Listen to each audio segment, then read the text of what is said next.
बिस्मिल्लाहिर्रहमानिर्रहीम, अस्सलाम वालेकुम। आज का मौजू है अनसैनिटरी एयर कंडीशनिंग सिस्टम्स की वजह से जो डिजीज़ या बीमारियां फैलती हैं उसको आज हम डिस्कस करेंगे। So beware of diseases transmitted by unsanitary air conditioning systems. हमारे घरों में, दफ्तरों में और इंडस्ट्रीज़ में जो भी हीटिंग और एयर कंडीशनिंग सिस्टम्स लगे हुए हैं उनकी रेगुलर मेंटेनेंस होनी चाहिए और इसकी बहुत इम्पोर्टेंस है। अगर बैडली मेंटेन्ड कोई एयर कंडीशनिंग सिस्टम होगा या बैडली डिजाइंड होगा तो वो एक टिकिंग टाइम बॉम्ब के तौर पे काम करता रहेगा, यानी कि उससे कभी भी तरह तरह की बीमारियां फैल सकती हैं। अगर उसको बिल्कुल भी चेक नहीं करेंगे तो सिस्टम जो है वो कंटेमिनेट हो जाएगा, जिसमें हार्मफुल बैक्टीरिया दाखिल हो जाएंगे, फंगल स्पोर्स दाखिल हो जाएंगे और ये डिसेमिनेट करेंगे, यानी फैलते चले जाएंगे सेम सिस्टम के अंदर। इसकी वजह से मुख्तलिफ डेंजरस किस्म की बीमारियां फैल सकती हैं और डेडली कंडीशंस भी हो सकती हैं। अब इनमें जो 4 बड़ी बीमारियां हैं उनको हम पहले डिस्कस कर लेते हैं। सबसे पहले respiratory tract infections. पूरली maintained air conditioning systems जो हैं उनकी वजह से common cold, flu, tonsillitis, coughs और इनके दरमियान जितनी भी बीमारियां हैं वो सब पैदा हो सकती हैं। जो डर्टी फिल्टर्स होते हैं ज्यादातर वही मोस्ट कॉमन कल्प्रिट्स होते हैं। फिल्टर्स जो एयर कंडीशनिंग सिस्टम में लगे हुए होते हैं वो उनकी वजह से, उन फिल्टर्स की वजह से बैक्टीरिया जो है और दूसरे कंटेमिनेंट्स जो हैं वो रिमूव हो जाते हैं। अगर हम इमेज देखें तो उसमें अपर रेस्पिरेटरी ट्रैक्ट को दिखाया गया है। अपर रेस्पिरेटरी ट्रैक्ट के अलावा लोअर रेस्पिरेटरी ट्रैक्ट भी है और इन दोनों रेस्पिरेटरी ट्रैक्ट्स में बीमारियां फैल सकती हैं जो कि कॉमन रेस्पिरेटरी ट्रैक्ट इन्फेक्शंस कहलाती हैं। लीजेनेला, जिसको हम लीजेनियर्स डिजीज भी कहते हैं, ये तकरीबन 500 लोगों को हर साल यूके में होती है और इसके बैक्टीरिया जो हैं वो वाटरबॉर्न ड्रॉपलेट्स की फॉर्म में फैलते हैं और जो खास तौर पे कूलिंग टावर्स होते हैं एयर कंडीशनिंग सिस्टम्स के, उनके पानियों में ये पाया जाता है। इस सिलसिले में कोई भी गलती नहीं होनी चाहिए कि लीजेनेला बैक्टीरियम जो है वो एक डेडली बैक्टीरियम है। उसकी वजह यह है कि इसकी वजह से निमोनिया होता है उसके अफेक्टेड पेशेंट्स में।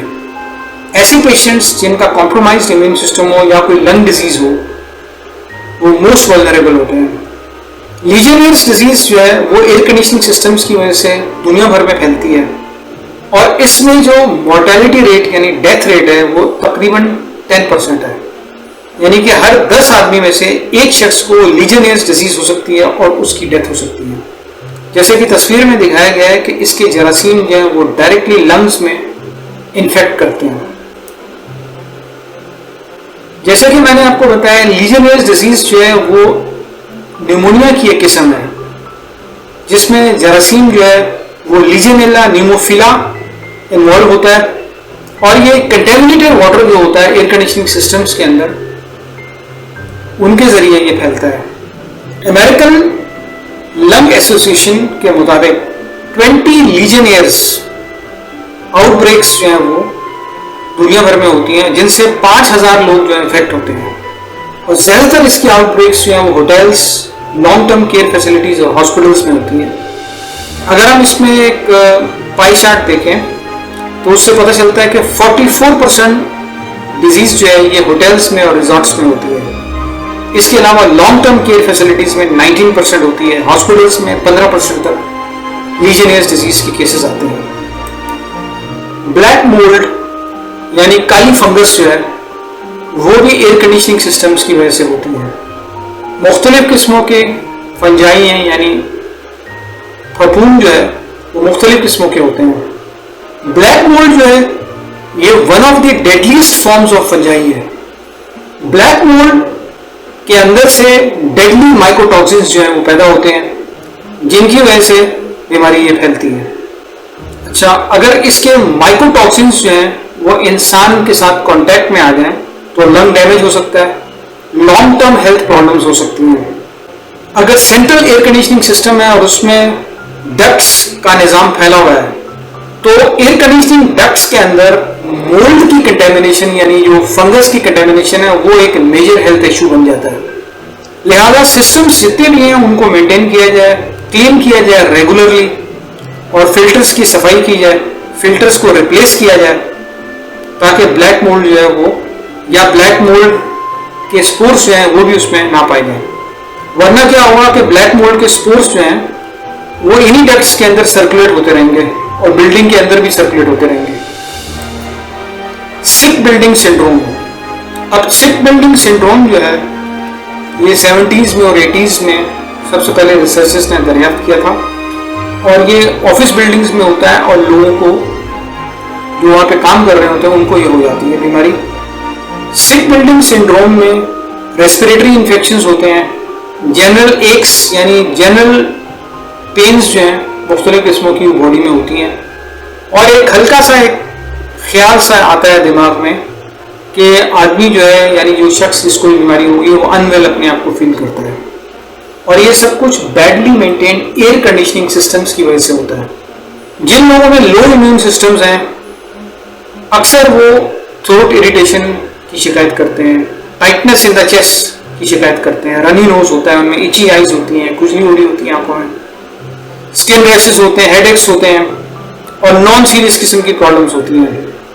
इसकी वजह से इंक्रीज एम्प्लॉय एब्सेंटेइज्म होगा, यानी कि मुलाजमीन जो है वो उस ऑफिस में कम आना शुरू कर देंगे बीमारी की वजह से, और एब्सेंट्स उनकी लगना शुरू हो जाएंगी, और जाहिर है बिजनेस के लिए अच्छा नहीं है। सिक बिल्डिंग सिंड्रोम की जो कॉजेज है ना वो बैक्टीरिया, वायरसेस, टॉक्सिन्स और एलर्जेंस हैं जो एयर कंडीशनिंग सिस्टम के अंदर दाखिल हो जाते हैं, और ये ट्रांसमिट होते रहते हैं तब पूरी बिल्डिंग के अंदर एयर फ्लो डक्ट्स के जरिए। टेम्परेचर रिलेटेड हेल्थ कंसर्न्स भी होती हैं।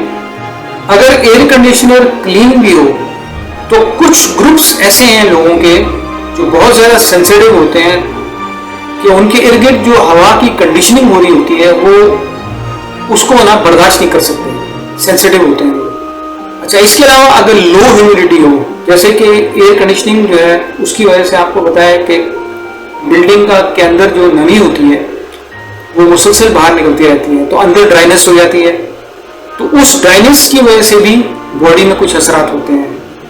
अब एयर कंडीशनिंग जो है वो हीट को भी रिमूव कर रही है, साथ साथ ह्यूमिडिटी को भी कम कर रही है, जिसकी वजह से लोगों की स्किन जो है वो ड्राई होना शुरू हो जाती है, और स्किन कंडीशंस जो हैं वो मजीद बिगड़ना शुरू हो जाती है, जिसमें एटोपिक डर्मेटाइटिस यानी एक्जिमा और सेनाइल ज़ेरोसिस यानी रफ, ड्राई और इची स्किन जो है वो पैदा होनी शुरू हो जाती है, यानी कि इंसानी स्किन में रफनेस आ जाती है, खुश्क होना शुरू हो जाती है और खुजली होना शुरू हो जाती है उसमें। अगर जेंटल सी कोई फ्रेग्रेंस फ्री क्रीम हो या सादी सी ऑइंटमेंट हो तो उसकी वजह से स्किन का जो मॉइस्चर है ना वो किसी हद तक महफूज रखा जा सकता है, और एयर कंडीशनिंग सिस्टम में अगर ऐसे लोग लंबे अरसे तक बैठे रहें तो वो महफूज रह सकते हैं। एयर कंडीशनिंग सिस्टम्स के अंदर फ्लक्चुएशंस इन टेम्परेचर होती रहती हैं। अगर आप किसी हॉट आउटडोर एनवायरनमेंट में से कोल्ड एनवायरनमेंट के अंदर दाखिल हो जाएंगे तो इसकी वजह से नेगेटिव इम्पैक्ट हो सकता है आपके रेस्पिरेटरी ट्रैक्ट में, खास तौर पे अगर आपको क्रॉनिक लंग कंडीशन है जैसे कि एज्मा है, क्रॉनिक ऑब्स्ट्रक्टिव पल्मोनरी डिजीज है। इस सिलसिले में एक स्टडी हुई थी जिससे ये पता चला कि अगर सडन डिक्रीज हो जाए 5 डिग्रीज का टेम्परेचर में तो उसकी वजह से एक्सरबेशन ऑफ रेस्पिरेटरी सिम्टम्स हो सकते हैं, यानी कि जो आपके सांस लेने का जो निजाम है, रेस्पिरेटरी सिम्टम्स जो हैं उसमें गड़बड़ हो सकती है। अब कुछ tips for maintaining your air conditioner जो है उसको देख लेते हैं। अगर आपने प्रॉपरली मेंटेन किया हुआ है अपने एयर कंडीशनर को तो इसका बहुत कम चांस है कि आप उस एयर कंडीशनर में बैठते हुए बीमार हो जाएं। सबसे पहले तो अपना एयर कंडीशनर का फिल्टर जो है वो हर 3 महीने के बाद आप चेंज करें मैन्युफैक्चरर की रिकमेंडेशंस के मुताबिक। अगर सहूलत मैसर हो और अफोर्ड कर सकता है कोई भी शख्स तो हेपा फिल्टर्स जो है वो इस्तेमाल करने चाहिए। इसकी वजह से HEPA फिल्टर्स की वजह से जो डेंजरस एयर पार्टिकल्स हैं वो रिमूव हो जाते हैं। इस बात का ख्याल रखा जाए कि विंडोज और डोर्स जो हैं वो बिल्कुल मुकम्मल तौर पर बंद होने चाहिए जब आपका एयर कंडीशनर चल रहा हो, और कमरे का पंखा जो है, सीलिंग फैन, वो भी बंद होना चाहिए। Air conditioning in the context of epidemics and pandemics, अगर बीमारियां फैल रही हैं वबा के तौर पे या बैनुल अक़वामी कोई वबा फैल रही है, तो उस सिलसिले में फिर एयर कंडीशनिंग जो है वो उसके क्या असरात होते हैं, ये हम इसका जायजा लेते हैं। देखिए, एयर कंडीशनिंग के अंदर रेस्पिरेटरी वायरसेस तो मौजूद होते हैं, जैसे कि इन्फ्लुएंजा है, कोरोना वायरसेस भी मौजूद होते हैं वबा के दिनों में। इसके अलावा जो दूसरे माइक्रो ऑर्गेनिजम्स हैं, जैसे कि वेजिटेटिव बैक्टीरिया, स्टेफिलोकोक्काई और लीजेनेली, और मुख्तलिफ किस्म के फंजाई जैसे एस्परजिलस और पेनिसिलियम है। इसके अलावा माइकोबैक्टीरिया जैसे ट्यूबरक्यूलस और नॉन ट्यूबरक्यूलस, ये भी मौजूद हो सकते हैं। एंटेरिक वायरसेस मौजूद हो सकते हैं जिसमें नोरोवायरसेस और रोटावायरसेस हैं। इसके अलावा बैक्टीरियल स्पोर फॉर्मर्स जैसे कि क्लॉस्ट्रीडियम डिफिसिल और बैसिलस एंथ्रासिस वगैरह के जरासीम जो है ये मौजूद हो सकते हैं, और ये हवा से फैल सकते हैं उस एयर कंडीशनिंग सिस्टम के अंदर। ये जो सारे पैथोजेंस हैं, इनकी वायरलिटी जो है वो डिपेंड करती है एयर टेम्परेचर के ऊपर, रिलेटिव ह्यूमिडिटी के ऊपर और टर्बुलेंस के ऊपर, अमंग अदर फैक्टर्स। क्योंकि देखिए, अगर बहुत जोर से हवा चल रही है, किसी ने एयर कंडीशनर के साथ साथ पंखा भी चलाया और अंदर एयर टर्बुलेंस हो रही है, साथ रिलेटिव ह्यूमिडिटी जो है वो जो है फर्ज करें अगर बढ़ रही है या कम हो रही है, उसके भी असरात होंगे। एयर टेम्परेचर अंदर का क्या है, उसके भी असरात होंगे। उससे ये जो पैथोजेंस हैं उनकी जो डिजीज स्प्रेडिंग पावर होती है वो जो है बढ़ती रहती है और कम होती रहती है। Air conditioning in the context of epidemics and pandemics का टॉपिक अभी चल रहा है। अगर एयर कंडीशनर के अंदर एफिशिएंट फिल्ट्रेशन सिस्टम मौजूद नहीं है तो ये जो पैथोजेंस या पैथोजेनिक बैक्टीरिया जिनका मैंने जिक्र किया है, ये अंदर ही सर्कुलेट होते रहेंगे और फैलते रहेंगे। अच्छा, ऐसे एरिया जहाँ पे एयर कंडीशनिंग हो रही है, अगर उनका साइज जो है वो बड़ा हो गया है या बड़ा होता जा रहा है, मिसाल के तौर पे जैसे डिपार्टमेंट स्टोर्स हैं, एयरप्लेन्स हैं, शिप्स हैं, हॉस्पिटल्स हैं, यहाँ पे जो एयर कंडीशनिंग जिन एरियाज में हो रही होती है उनका जो साइज ऑफ रूम है वो काफ़ी बड़ा होता है। जैसे जैसे रूम का साइज बड़ा होता जाता है वैसे वैसे इन्फेक्शंस जो हैं वो भी बढ़ते जाते हैं। तो एयर कंडीशनिंग कॉज्ड इन्फेक्शंस जो हैं वो डिपेंड करते हैं साइज ऑफ द रूम के ऊपर। जैसे साइज बढ़ेगा तो साथ ही साथ जो है वो इन्फेक्शन भी बढ़ेगा। एयर कंडीशनिंग जिस बिल्डिंग में हो रही हो, अगर वहां से हॉट एयर किसी भी तरीके से उसके अंदर दाखिल होती है बिल्डिंग के अंदर, और एयर कंडीशनिंग सिस्टम उस हॉट एयर को अगर ठंडा नहीं करता है तो हालात और बिगड़ सकते हैं उस बिल्डिंग के। वहां पे और ज्यादा जरासीम जो है वो उनकी ग्रोथ बढ़ जाएगी। यानी कि एयर कंडीशनिंग सिस्टम जो है अगर वो सिर्फ इनडोर एयर को रिसर्कुलेट कर रहा है बिल्डिंग के अंदर और बाहर से जो हॉट एयर उसके अंदर दाखिल हो रही है उसको वो कूल नहीं कर रहा, तो फिर जरासीम यानी इन्फेक्शन वगैरह जो है उसके चांसेस बढ़ जाएंगे। अच्छा, अगर खाली अंदर इंडोर एयर सर्कुलेट कर रही है और एयर एक्सचेंज किसी किस्म का नहीं हो रहा, यानी एग्जॉस्ट जो है वो बंद है, बाहर से कोई फ्रेश एयर अंदर दाखिल नहीं हो रही, तो इसकी वजह से ये जो रिड्यूस्ड एयर एक्सचेंज किसी भी बिल्डिंग के अंदर होता है, इसकी वजह से पोल्यूटेंट्स और इन्फेक्शियस एजेंट्स जो उनकी कंसंट्रेशन बढ़ जाती है, और इसकी वजह से होगा ये कि पैथोजेनिक एक्टिविटी जो है वो भी बढ़ जाएगी, क्योंकि जरासीम को फेवरेबल इफेक्ट्स मिल रहे हैं। यानी कि आर्टिफिशियली कोल्ड एयर और आर्टिफिशियली ड्राई एयर जो है वो उन जरासीम को मिल रही है, तो जाहिर है उनकी ग्रोथ तो बढ़ जाएगी क्योंकि उनके लिए ये एक फेवरेबल कंडीशन है। किसी भी शख्स की जो जहनी हालत है, यानी जो उसकी कॉग्निटिव परफॉर्मेंस है, उस पे एयर कंडीशनर्स का क्या इफेक्ट होता है, यानी the effect of air conditioners on cognitive performance. तहकीक से ये पता चला है कि हीट एक्सपोजर से नेगेटिवली इफेक्ट होती है प्रोडक्टिविटी, लर्निंग एबिलिटी में फर्क पड़ जाता है, मोर्टेलिटी यानी जो डेथ रेट है उस पर भी फर्क पड़ता है, और जो मोबिलिटी है ह्यूमंस की, यानी उनकी जो मूवमेंट होती है उसमें भी फर्क पड़ जाता है, उनके जिस्म में सुस्ती आ जाती है। तो ओवरऑल ये हम कह सकते हैं कि अगर हीट वेव्स चल रही हैं किसी भी एरिया में और गर्मी जो है वो बहुत ज़्यादा है, तो किसी भी शख्स का जो कॉग्निटिव फंक्शन है वो डिक्लाइन कर सकता है। और ये सारे का सारा डिपेंड करता है थर्मल लोड के ऊपर, और जो एनवायरमेंटल और बिहेवियरल फैक्टर्स हैं उनके ऊपर भी डिपेंड करता है। अब हम जो 8 रेस्पिरेटरी डिजीजेस हैं एसोसिएटेड विद एयर कंडीशनिंग, उनका थोड़ा तफसील से जायजा लेते हैं। सबसे पहले एलर्जिक राइनाइटिस। एलर्जिक राइनाइटिस की वजह से nasal congestion, sneezing, irritation, itching in the nose और आईज, हाइव्स यानी पूरे जिस्म में जगह जगह खुजली का होना, वाटरी राइनोरिया यानी कि पानी की तरह नजला बहना शुरू हो जाता है इसमें। इसके अलावा हेडेक, एक्सट्रीम फटीग, एक्जिमा, ये सब चीजें भी हो सकती हैं। पोल्यूटेंट्स और एलर्जेंस को जो किसी भी एयर कंडीशन बिल्डिंग के अंदर लोग इनहेल कर रहे होते हैं तो उसमें मुख्तलिफ किस्म की चीजें हो सकती हैं उन पोल्यूटेंट्स में, जैसे कि एनिमल डेंडर है। एनिमल डेंडर का मतलब है कि अगर उसी बिल्डिंग के अंदर पेट्स भी रखे हुए हैं और उनके बाल जो है वो हर थोड़ी देर के बाद जिस्म से गिर रहे हैं उनके, और खुश्की जो है उनके जिस्म से गिर रही है, तो वो भी एलर्जीज वगैरह जो है कॉज कर सकते हैं। इसके अलावा डस्ट है, पॉलन्स हैं, अनवांटेड केमिकल्स हैं, फ्यूम्स हैं जो कि रेस्पिरेशन को डिस्टर्ब कर सकते हैं। इसमें एक चीज और भी हम देख लें कि एलर्जिक राइनाइटिस जो है वो एलर्जी है या सोजन इन्फ्लेमेशन है mucous membranes of the nose की। नाक की जो झिल्लियां हैं उनमें अगर कोई एलर्जी हो जाए, सोजन हो जाए, तो वो एलर्जिक राइनाइटिस कहलाती है। इसको एलर्जिक राइनाइटिस को हे फीवर भी कहते हैं या एलर्जिक राइनाइटिस कह लें। Number 2, ESMA triggers.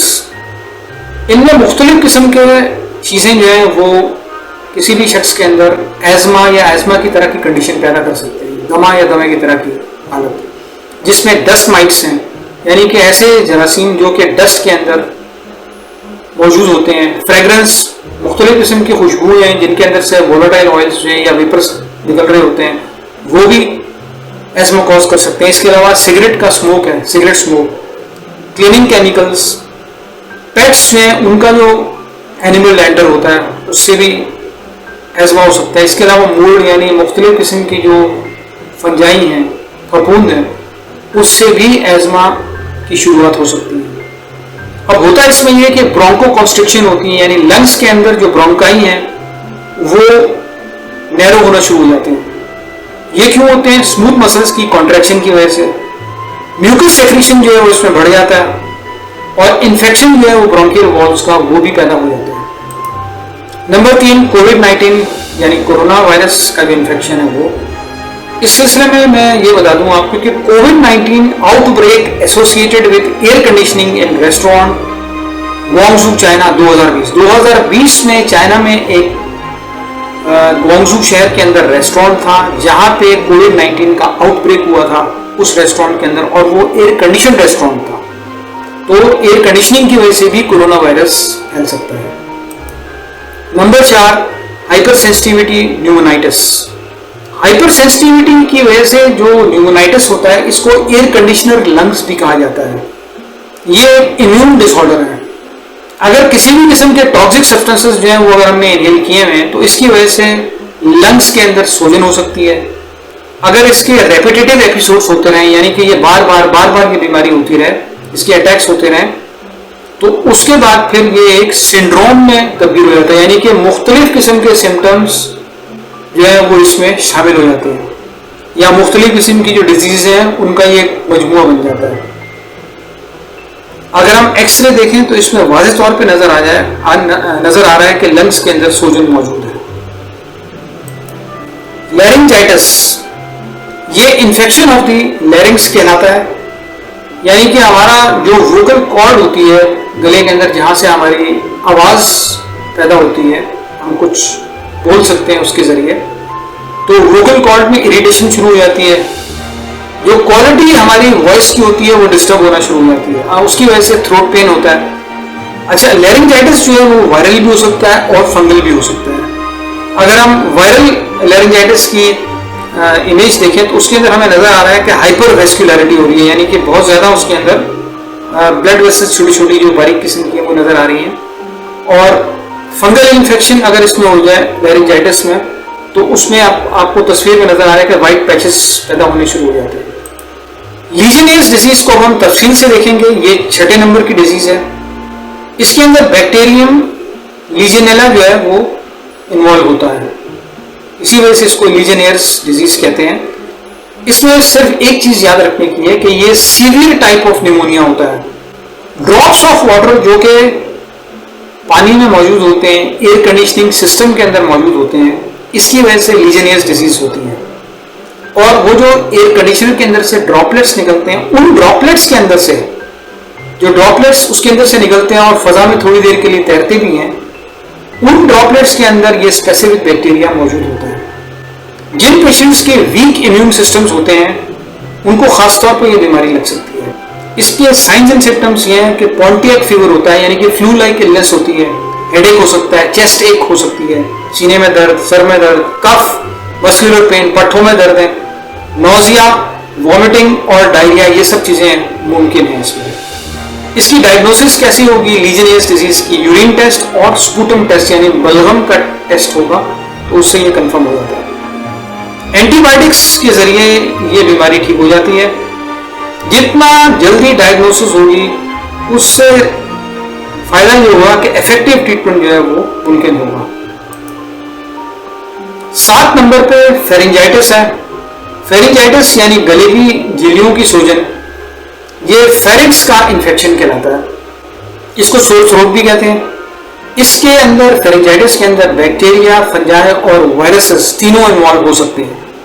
अगर खासतौर पे कोई शख्स एयर कंडीशनिंग सिस्टम में बैठा हुआ है या एयर कंडीशन बिल्डिंग के अंदर बैठा हुआ है और उसकी ब्रीदिंग जो है वो माउथ से हो रही है, मुंह से सांस ले रहा है, खासतौर पे ड्राई एयर जो है वो कमरे के अंदर मौजूद है, तो फेरिंजाइटिस उससे हो सकता है।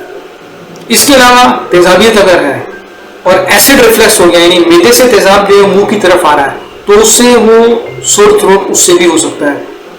अब इसकी इंडिकेशंस क्या क्या है? खाली इसमें गले का मसला नहीं होता, इसकी इंडिकेशंस ये है कि बॉडी एक होती है, यानी जिस्म में जगह जगह दर्दें होना शुरू हो जाती है, टाइटनेस, थकावट, चिल्स, सर्दी लगना शुरू हो जाती है, कफ, खांसी, फीवर, बुखार, हेडेक, सर का दर्द, बैड टेस्ट, मुंह का जायका ही तब्दील हो जाता है, खराब हो जाता है मुंह का जायका, और स्वेलिंग में डिफिकल्टी हो जाती है, खाना निकलना मुश्किल हो जाता है।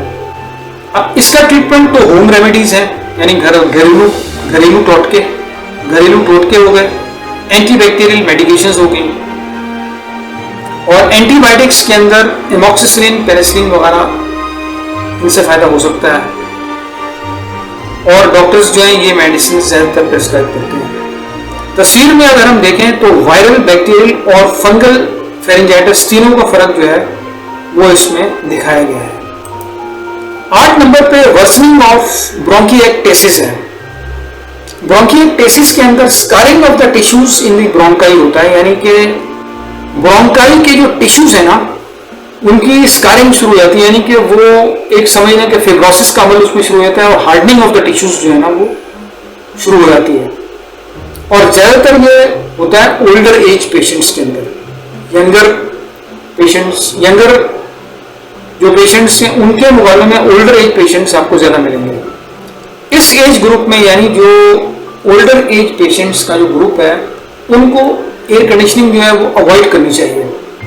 ब्रोंकिएक्टेसिस के अंदर शॉर्टनेस ऑफ ब्रेथ जो है ना, और खास तौर पे उसके साथ परसिस्टेंट कफ है, यानी कि सांस लेने में तकलीफ अगर हो रही है और साथ मुसलसल खांसी भी चल रही है, तो वो इसका कॉमन सिम्टम होता है। एक्सरे में अगर आप देखें तो इसमें भी आपको लंग्स में जगह जगह सूजन जो है नजर आएगी। जियार्डाइसिस ये एक प्रोटोजोअन डिजीज है। एयर कंडीशनिंग सिस्टम्स के जो कूलिंग टावर्स होते हैं या ऐसे एयर कंडीशनर जिनमें पानी जो है वो खड़ा रहता है, तो उनके अंदर प्रोटोजोआ जो है वो भी पाए गए हैं, और जियार्डाइसिस जो है वो भी एक प्रोटोजोआ है। तो ये भी मुमकिन है कि जियार्डाइसिस के जरासीम वहां पाए जाएं। इसमें जो जरासीम इन्वॉल्व होता है, जियार्डिया लैम्बलिया होता है। तकरीबन 20 करोड़ लोगों को वर्ल्ड वाइड ये इन्फेक्शन होता है, और जिसके अंदर 5 लाख डेथ्स जो है वो रिपोर्ट हो चुकी है हर साल। इसमें 5 लाख डेथ्स हर साल रिपोर्ट होती है। जो एडवांस नेशंस हैं, advance countries and developed Nations, उनके अंदर 2 to 5% जो है इन्फेक्शन होता है, और जो डेवलपिंग कंट्रीज हैं, तरक्की पजीर ममालिक हैं, उनके अंदर 20 to 30% जो है इसका इन्फेक्शन की परसेंटेज पाई जाती है, और ये 15 मार्च 2022 तक की रिपोर्ट है। अच्छा, अगर हम बात करें रेजर्वायर ऑफ जायार्डिया की, तो इसके जो रेजर्वायर्स हैं वो ह्यूमंस में और एनिमल्स में दोनों में पाए जाते हैं, और इसके अलावा कंटेमिनेटेड वाटर्स जहां जहां होगा एयर कंडीशनिंग सिस्टम्स के अंदर, उनमें यह पाया जा सकता है। ये एक इंटरनेशनल रिसर्च पेपर है, potentially pathogenic amoeba associated micro organisms in cooling towers and their control. तो कूलिंग टावर्स के अंदर अगर उनकी सफाई ना हो रेगुलरली, तो उनके अंदर तो मुख्तलिफ किस्म के जरासीम जो है वो पाए जाते हैं। कूलिंग टावर्स के अंदर लीजेनियर्स डिजीज के जरासीम जो है वो हो सकते हैं। कूलिंग टावर्स के अंदर एल न्यूमोफिला जैसे जरासीम मौजूद हो सकते हैं। इसके अलावा इसके अंदर और दूसरे जरासीम भी हो सकते हैं, जिनमें प्रोटोजोआ, बैक्टीरिया और वायरसेस भी शामिल हैं। जब कूलिंग टावर में ये सारे जरासीम मौजूद होंगे तो वहां से डक्ट्स के थ्रू ये पूरी बिल्डिंग के अंदर सर्कुलेट करते रहते हैं। अब हम रेफ्रिजरेशन साइकिल को समझने की कोशिश करते हैं। मुख्तलिफ एयर कंडीशनर्स जैसे कि स्प्लिट एसी और भारी भरकम चिलर, कोई भी एसी हो, उनमें रेफ्रिजरेशन साइकिल ही बेसिस होती है। वर्किंग ऑफ रेफ्रिजरेशन साइकिल को हम समझेंगे। एवेपोरेटर के अंदर हीट की एब्जॉर्बिंग होती है, कंडेंसर के अंदर हीट की रिजेक्टिंग होती है। किसी भी चीज को जब हम ठंडा करने की कोशिश करते हैं तो सबसे पहले उसके अंदर से हम हीट को रिमूव करते हैं, तब वो ठंडी होती है, और डायरेक्टली हम उसको ठंडा नहीं कर सकते। रेफ्रिजरेशन साइकिल को हम हीट पंप साइकिल भी कहते हैं, और इसमें थर्मोडायनेमिक्स के लॉज जो हैं वो अप्लाई होते हैं। रेफ्रिजरेंट का एक बहुत बड़ा रोल होता है रेफ्रिजरेशन साइकिल के अंदर, और कंप्रेसर की मदद से ये पूरी रेफ्रिजरेशन साइकिल के अंदर मूव करता रहता है। रेफ्रिजरेशन साइकिल के 4 इंपॉर्टेंट कंपोनेंट्स हैं: कंप्रेसर, कंडेंसर, एक्सपेंशन वाल्व और इवेपोरेटर। जब रेफ्रिजरेंट दाखिल होता है कंप्रेसर के अंदर, तो कंप्रेसर उसको वहां से बाहर निकालता है, कंडेंसर में भेजता है, वहां से एक्सपेंशन वाल्व में, और फिर वहां से इवेपोरेटर में, और इवेपोरेटर से फिर वो दोबारा कंप्रेसर में दाखिल हो जाता है। इस तरह ये साइकिल चलती रहती है। Low pressure low temperature vapour form में कंप्रेसर के अंदर रेफ्रिजरेंट दाखिल होता है। इस low pressure low temperature vapour को high pressure high temperature vapour में कन्वर्ट कर देता है कंप्रेसर। वहां से ये रेफ्रिजरेंट फिर दाखिल होगा कंडेंसर के अंदर। कंडेंसर जो है वो एक हीट एक्सचेंजर का रोल अदा करता है। High temperature high pressure vapour form में कंडेंसर के अंदर जब रेफ्रिजरेंट दाखिल होता है, तो वहां से कॉइल्स के अंदर से गुजरते गुजरते वो low temperature high pressure liquid form में कन्वर्ट हो जाता है, यानी वेपर फॉर्म से लिक्विड फॉर्म में आ जाता है रेफ्रिजरेंट। इसी फॉर्म में ये दाखिल हो जाता है एक्सपेंशन वाल्व के अंदर। एक्सपेंशन वाल्व जो है वो मुख्तलिफ किस्मों के होते हैं, जैसे कि थर्मल एक्सपेंशन वाल्व जो ज्यादातर इस्तेमाल होता है। इसका एक एडवांस वर्जन भी आ गया है जो कि इलेक्ट्रॉनिक एक्सपेंशन वाल्व कहलाता है। किसी भी किस्म का एक्सपेंशन वाल्व हो, उसका बुनियादी पर्पस जो है वो यही है कि जब रेफ्रिजरेंट उसके अंदर से गुजरता है तो वो रेफ्रिजरेंट लो प्रेशर और लो टेम्परेचर रेफ्रिजरेंट के अंदर तब्दील हो जाता है। इवेपोरेटर जो है वो हीट एक्सचेंजर भी कहलाता है। Low temperature low pressure liquid form में जब रेफ्रिजरेंट दाखिल होता है इवेपोरेटर के अंदर, तो उसकी कूलिंग कॉइल से गुजरने के बाद वो high temperature low pressure vapour state में तब्दील हो जाता है, यानी लिक्विड से वेपर स्टेट में वो आ जाता है। 4 important components compressor, condenser, expansion valve और इवेपोरेटर का रोल बहुत अहम होता है रेफ्रिजरेशन साइकिल के अंदर। कंडेंसर और इवेपोरेटर ये दोनों के दोनों हीट एक्सचेंजर्स कहलाते हैं। कंडेंसर के अंदर हीट रिमूविंग होती है, इवेपोरेटर के अंदर हीट एब्जॉर्बिंग होती है। High pressure high temperature vapour compressor से निकलने के बाद high pressure high temperature vapour में होता है, लेकिन high pressure low temperature liquid में कन्वर्ट हो जाता है, और वहां से एक्सपेंशन वाल्व से गुजरने के बाद लो pressure low temperature liquid form में कन्वर्ट हो जाता है, और वहां से जब कूलिंग कॉइल्स यानी इवेपोरेटर के अंदर से जब गुजरता है तो गुजरते गुजरते वो low pressure medium to high temperature vapour state में कन्वर्ट हो जाता है, और वहां से फिर वो दाखिल हो जाता है कंप्रेसर के अंदर। इस तरीके से ये साइकिल जो है वो चलती रहती है। रेफ्रिजरेशन साइकिल को आपने अच्छे तरीके से जान लिया है। ख्याल रखा जाए कि इसके अंदर जो हीट एक्सचेंजर्स होते हैं यानी इवेपोरेटर और कंडेंसर, इन दोनों के अंदर पानी जो है अगर खड़ा रहे या बनता रहे मुसलसल और उसकी कोई क्लीनिंग और सफाई या सर्विसिंग ना हो तो जरासीम का घर बन जाता है, और यहाँ जरासीम पलते रहते हैं। इस रेफ्रिजरेशन साइकिल में कूलिंग टावर भी बड़े सिस्टम्स के अंदर मौजूद होता है और वहां पे कंटेमिनेटेड वाटर्स मौजूद होते हैं और यहीं से ये जरासीम जो है वो ड्रॉपलेट्स की फॉर्म में सिस्टम से बाहर आ जाते हैं बिल्डिंग के अंदर, और बिल्डिंग की जो एनवायरनमेंट होती है, हवा जो उसकी होती है, उसमें ये ड्रॉपलेट्स जो इन्फेक्शन फैलते रहते हैं और रीसर्कुलेट होते रहते हैं और इस तरीके से मुसलसल ये इन्फेक्शन पैदा कर रहे होते हैं। लिहाजा इन दोनों हीट एक्सचेंजर्स की यानी एवेपोरेटर की और कंडेंसर की सर्विसिंग जो है वो लाजमी होनी चाहिए। अगर आपको किसी किस्म का कोई डाउट हो तो आप कमेंट सेक्शन में अपने ख्यालात का इजहार कर सकते हैं। अगर आप समझते हैं कि ये एक यूजफुल वीडियो है तो प्लीज इसको लाइक कीजिए और इस वीडियो को शेयर कीजिए और दूसरे लोगों के साथ भी, अगर आप समझते हैं कि ये एक यूजफुल वीडियो है। और आखिर में मैं आपसे दरख्वास्त करूंगा कि इस वीडियो चैनल को सब्सक्राइब करना मत भूलिए, इसको आप सब्सक्राइब जरूर कीजिएगा। बहुत बहुत शुक्रिया।